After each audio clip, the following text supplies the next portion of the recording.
Hello learners. हम अभी तक जो हाउ टू राइट डेजर्टेशन उसमें दो टॉपिक के ऊपर डिस्कस कर चुके हैं। First, how to write dissertation. Second, how to choose title या how to choose field in which you want to work. फिर जो इससे नेक्स्ट कड़ी क्या है कि जब भी आप कोई भी डेजर्टेशन लिखते हो या आर्टिकल्स लिखते हो या रिसर्च पेपर लिखते हो तो उस कंडीशंस में कुछ एक फॉर्मेट्स होते हैं। फॉर्मेट्स किस चीज के कि मान लो कि आप कुछ भी लिखना चाहते हो तो उस कंडीशंस में ऐसा नहीं होता। आपने बहुत सारी बुक्स देखी होंगी, बहुत सारे रिसर्च पेपर देखे होंगे। उसमें क्या है, उसमें कुछ एक पैटर्न को फॉलो किया जाता है। पैटर्न को फॉलो का मतलब क्या है कि कौन सा लेटर बोल्ड होगा, कहां से हमें लिखना है, किस फॉन्ट में होना चाहिए। अगर आप कहीं से भी रेफरेंस ले रहे हैं तो रेफरेंस जो ले रहे हैं उसका को हम अपनी थीसिस के अंदर या डेजर्टेशन के अंदर किस स्टाइल से लिखेंगे तो उसको हम बोलते हैं साइटेशन या रेफरेंस स्टाइल। ये आपके हर एक सब्जेक्ट में अलग अलग होते हैं। जैसे कि मुख्य रूप से हम तीन मुख्य रूप से स्टाइल की बात करते हैं। एक होता है एपीए, अमेरिकन साइकोलॉजिकल एसोसिएशन। दूसरा है एमएलए, मॉडर्न लैंग्वेज एसोसिएशन। और थर्ड है शिकागो। तीन प्रकार की। सोशल साइंसेस के अंदर, क्योंकि मैं सोशल साइंस का स्टूडेंट हूं और इसके ऊपर ही ज्यादा फोकस करता हूं, तो उस कंडीशंस में आज हम बात करेंगे केवल एपीए फॉर्मेट की। जो साइटेशंस होता है, जो रेफरेंस होते हैं, उनको किस प्रकार से लिखा जाता है, तो इनके बारे में आज हम डिस्कस करेंगे। जैसे कि आप लोगों को पता है एपीए का मतलब क्या होता है। एपीए का मतलब होता है अमेरिकन साइकोलॉजिकल एसोसिएशन, जो 2019 के अंदर बनाया गया था, अक्टूबर 2019 के अंदर। 7th एडिशन इसका भी चला हुआ है, जिसमें क्या है कि जब भी हम कोई भी रिसर्च पेपर लिखते हैं या फिर कोई भी डेजर्टेशन लिखते हैं, चाहे वो पीएचडी की हो, चाहे पीजी लेवल की हो, चाहे यूजी लेवल की हो, या कोई और अन्य प्रकार के, जैसे कि एमफिल है जो एनईपी के अनुसार एमफिल को बंद कर दिया गया है, वहां पर कोई भी डेजर्टेशन लिखते हैं तो उस कंडीशन में जो सोशल साइंसेस की है उसके अंदर एपीए फॉर्मेट को यूज किया जाता है और आजकल 7th एडिशन को यूज किया जाता है। पहली कंडीशंस कि जब भी हम कोई भी पेपर लिखते हैं या कोई भी डेजर्टेशन लिखते हैं तो उसमें तो सबसे पहला कार्य ये क्या आता है कि हम मार्जिन कितना रखें। मार्जिन का मतलब क्या होता है, आप लोगों ने जैसे ही कोई भी वर्ड खोलोगे कंप्यूटर में तो उस कंडीशंस में जो कर्सर होता है वो आपका बिल्कुल पेज की टॉप के ऊपर से नहीं चलता, वो कुछ एक नीचे से चलता है।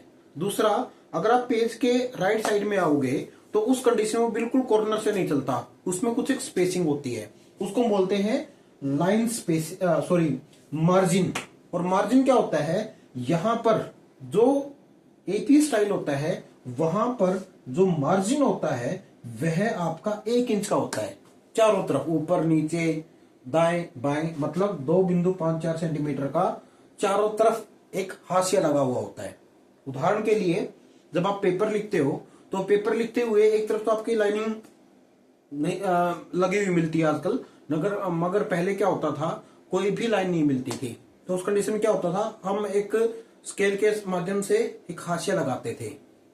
सेम कंडीशंस उसके बिल्कुल दूसरी तरफ लगाते थे। तो सेम कंडीशन यहां पे भी आती है कि यहां पे हम क्या करते हैं कि जो पेज के ऊपर लिखना स्टार्ट करते हैं तो उससे पहले हम मार्जिन को छोड़ते हैं और वो मार्जिन होता है आपका 1 इंच चारों तरफ से।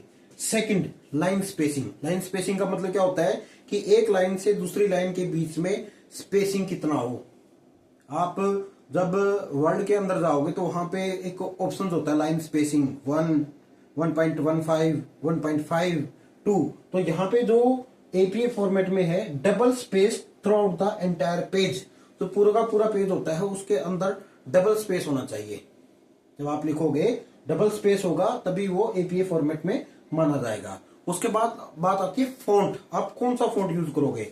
जब आप वर्ड की उस टेबल को खोलोगे तो टेबल में बहुत सारे फॉन्ट होते हैं, और उन फॉन्ट में आप लोग जब एक एक को ऊपर लगा के देखोगे तो उस कंडीशंस में हर एक जो लेटरिंग होते हैं, लेटरिंग का मतलब क्या होता है? अक्षर, उनके लिखने का स्टाइल बिल्कुल अलग अलग होता है।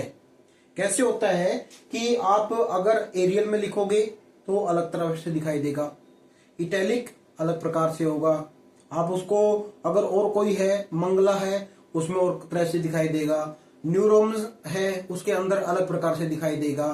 तो ये अलग अलग टाइप के होते हैं फॉन्ट। तो यहां पर जो फॉन्ट यूज होता है एपीए के अंदर, नॉर्मल रूप से हम द टाइम्स न्यू रोमन का यूज करते हैं, और उसके अंदर उसका फॉन्ट साइज का मतलब क्या होता है? अक्षर का आकार, वो उसको हम 12 पॉइंट रखते हैं नॉर्मली। उसके अलावा एरियल 11 पॉइंट, कैलबरी 11 पॉइंट और जॉर्जिया 11 पॉइंट, इनका भी हम यूज करते हैं।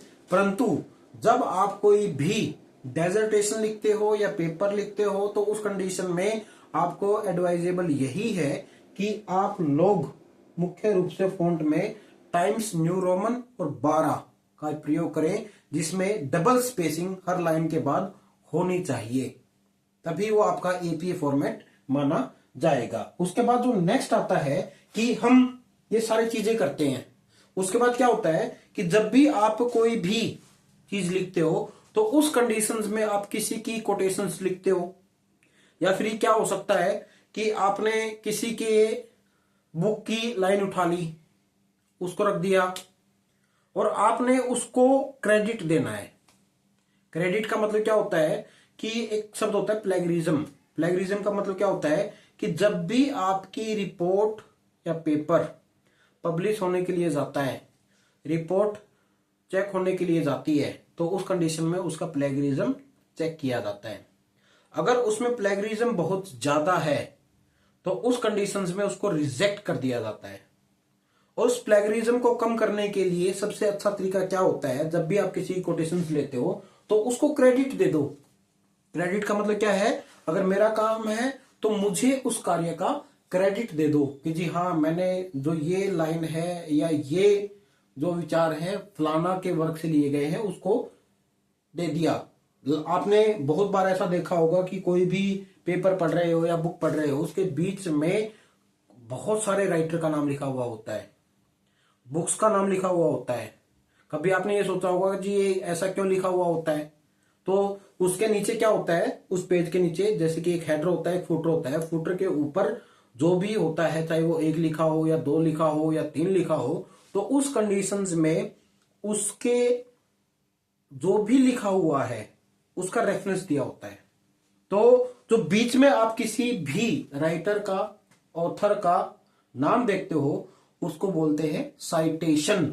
और साइटेशन इन टेक्स्ट, इन टेक्स्ट का मतलब क्या होता है कि आप जो टेक्स्ट लिख रहे हो, पैराग्राफ लिख रहे हो, तो उसके अंदर उसको सम्मिलित करना। उस कंडीशन में क्या होता है? जब भी आप उसको यूज करते हो तो उस कंडीशन में ऑथर का लास्ट नेम और उसके बाद उसकी ईयर लिखी हुई लिखते हैं, या लिखी हुई आप लोगों को मिलती है। कैसे मिलती है? अगर आप थोड़ा सा यहां पे देखोगे तो इसमें ये देखो, एक एग्जांपल है स्मिथ, ये लास्ट नेम है उसका, 2020 ये ईयर है। मतलब क्या हुआ? आपने मान लो लिख दिया he is very good boy. मान लो कि इसको साइटेशन देना है तो उस कंडीशन में आप ऐसे लिखोगे स्मिथ, ठीक है, कोमा, ये उसने 2020 में कहा था, बात खत्म। ये है इन टेक्स्ट साइटेशन। उसके बाद क्या होता है कि कई बार ये होता है कि वहां पर आपको पेज नंबर भी बताना होता है कि आप ये बताना चाहते हो जी इससे लिया गया है, मैं इसकी बुक है, मगर इसका पेज नंबर 15 से लिया गया है। तो आप इसको क्या करोगे? उसके साथ एक कॉमा लगा के उसके बाद पेज नंबर को भी इसके अंदर ऐड कर दोगे। तो ये होता है कौन सा तरीका कि आप इन टेक्स्ट साइटेशन करते हो। दूसरी कंडीशन क्या होती है कि जब आपके पास एक से ज्यादा राइटर हो, उनको भी तो साइटेशन देना होता है। या उदाहरण के लिए जब हम रिव्यू ऑफ लिटरेचर पढ़ेंगे तो उस कंडीशंस में आप लोगों को ये चीजें देखने को मिलेंगी। तो उस कंडीशन में क्या होता है, उस कंडीशन में हमेशा et.al इसका प्रयोग किया जाता है। इसका एक सीधा सा मतलब क्या होता है, इसका हिंदी में इसको बोलते हैं इत्यादि। मुख्य राइटर का नाम लिख दिया, उसके बाद etal का नाम लिख दिया था। जिस टाइम पे हम रेफरेंस क्या बोलते हैं रिव्यू ऑफ लिटरेचर पढ़ेंगे, उस टाइम पे मैं आप लोगों को इसको और डिटेल में बताऊंगा। तो उस कंडीशन में हम इसको कैसे यूज करते हैं। तो ये किसके लिए होता है, जब किसी भी पेपर के अंदर 2 से ज्यादा 3 या 3 से ज्यादा राइटर हों, या पे कह सकते हो 1 से ज्यादा राइटर हों, तो उस कंडीशन में et.al का प्रयोग किया जाता है, जिसका हिंदी में मतलब होता है इत्यादि, कि उन सब ने मिलकर इसमें काम किया है। उसके बाद क्या होता है कि बहुत सारे आपको ऐसे पेपर मिलेंगे जिसका कोई भी राइटर नहीं होता। तो उस कंडीशन में क्या होता है, उस कंडीशन में आपको title of paper and year ये लिखना होता है। ये क्या है, as title of article title और उसके बाद उसका ईयर ये लिखना होता है। ये अलग अलग तरीके हैं जब आप उसको लिखोगे इन टेक्स्ट साइटेशन, क्योंकि जब हम रिव्यू ऑफ लिटरेचर को पढ़ेंगे तो रिव्यू ऑफ लिटरेचर के अंदर मुख्य रूप से इन टेक्स्ट साइटेशन का सबसे ज्यादा प्रयोग होता है। ठीक है, उसके बाद नेक्स्ट एक शब्द आता है, इन टेक्स्ट साइटेशन तो कर लिया जी।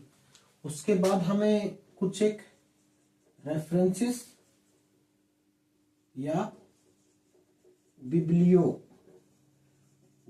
भी तो लिखनी होती है। ये चीज क्या होती है, रेफरेंसेस क्या होते हैं कि मैंने कोई भी वर्क कहां से पढ़ा है उसके मैं रेफरेंस देता हूं। मान लो मैं कोई भी रिसर्च पेपर लिख रहा हूं, तो उसके लिए मैंने कितने रिसर्च पेपर लिखे हैं, तो उनको मैं अपने रेफरेंसेस के अंदर या बिब्लियोग्राफी के अंदर यूज करता हूं। उसके लिए क्या है कि आपके अलग अलग तरीके से चीजें लिखी जाती हैं। जब हम एपीए फॉर्मेट की बात करते हैं तो उस कंडीशन में सबसे पहले अगर वो बुक से संबंधित है तो उस बुक के राइटर का नाम, मान लो कि ये लिख दिया स्मिथ A.A, ठीक है। उसके बाद इसका ईयर 2020, उसके बाद बुक का टाइटल अमेजिंग इंडिया, ये बुक का हम टाइटल सोच लेते हैं। ठीक है, उसके बाद क्या लिखेंगे, पब्लिशर। पब्लिशर कौन सा होगा, जैसे कि मैकग्रा-हिल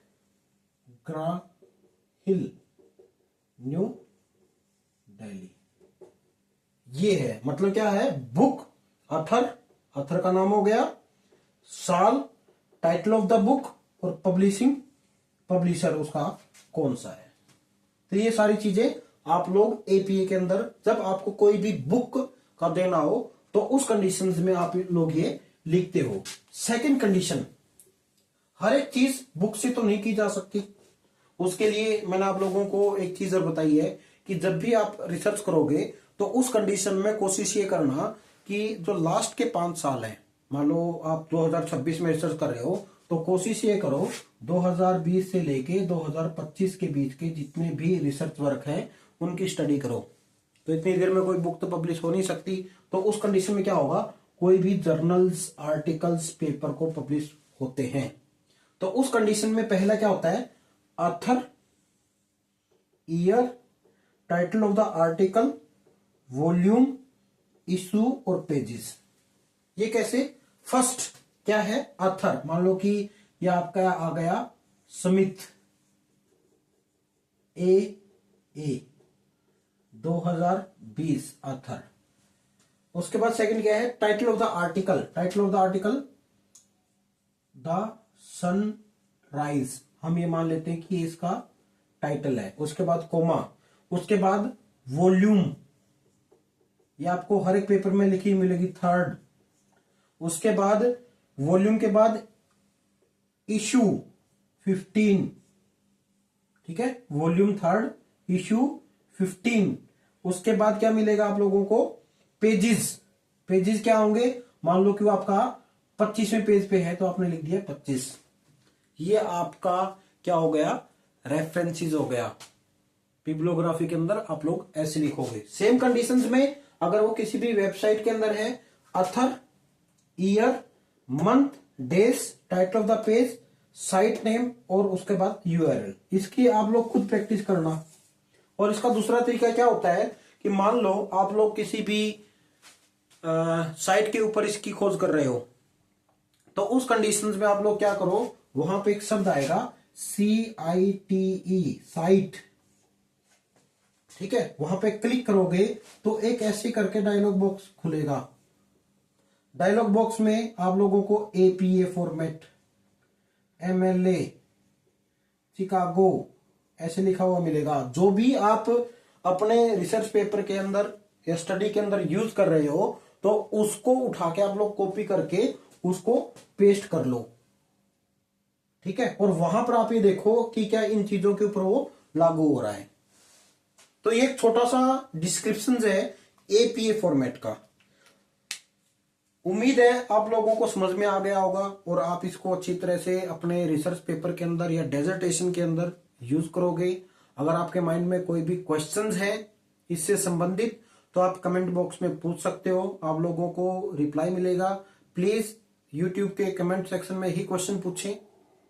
दूसरी चीज, अगर आपको मेरे द्वारा दी गई इंफॉर्मेशन अच्छी लग रही है तो कृपया करके इस चैनल को सब्सक्राइब भी करें और अपने दोस्तों के साथ शेयर भी करें ताकि उनको भी इस चीज का लाभ मिल सके। इसके अलावा मैं एक छोटी सी सीरीज और चला रहा हूं, मतलब आप लोगों को एक बेसिक सी ज्योग्राफी पढ़ा रहा हूं, ज्योग्राफी ऑफ इंडिया अभी मैं पढ़ा रहा हूं, जिसकी वीडियो शाम को 4 बजे डलती है और इसकी वीडियो शाम को 7 या 8 बजे डलती है।